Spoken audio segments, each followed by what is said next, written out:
Mein Name ist Iris Elisabeth Ertl und ich bin Postdoc im Forschungslabor für Urologie. In dem Projekt ist es darum gegangen, neue Therapieansätze für die Behandlung von Blasenkrebs zu finden.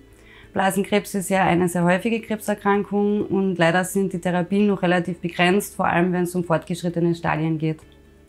Wir haben sehr viele chemische Substanzen untersucht und dabei vor allem eine sehr interessante gefunden. Das ist das Medikament Clofarabin, das bisher für die Behandlung von leukämiekranken Kindern eingesetzt wird. Und wir haben festgestellt, dass dieses Medikament auch bei Erwachsenen mit Blasentumoren eine sehr gute Wirksamkeit haben könnte. Blasenkrebs gehört zu den häufigsten Krebserkrankungen. Es gibt jedes Jahr ungefähr 500.000 Neuerkrankungen weltweit und leider auch 200.000 Todesfälle. Daher ist es natürlich schon wichtig, neue Therapien zu entwickeln, die diese Todesraten senken und auch die Lebensqualität der betroffenen Patienten erhöhen.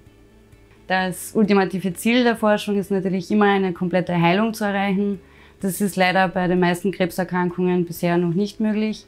Was die Forschung aber schon erreichen kann und soll, das ist eine verlängerte Lebensdauer und eine erhöhte Lebensqualität für die betroffenen Patienten zu gewährleisten. Das nächste Ziel für mich ist, die klinischen Studien, die aus diesem Projekt hervorgehen, möglichst schnell ins Laufen zu bringen, damit unsere Arbeit auch relativ schnell und vor allem erfolgreich im klinischen Alltag ankommt.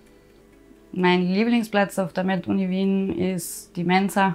Ich freue mich schon beim Reinkommen in der Früh aufs gute Essen und vor allem auf die super Nachspeisen. Den größten Teil meiner Freizeit verbringe ich mit meiner Familie, vor allem mit meinem kleinen Sohn.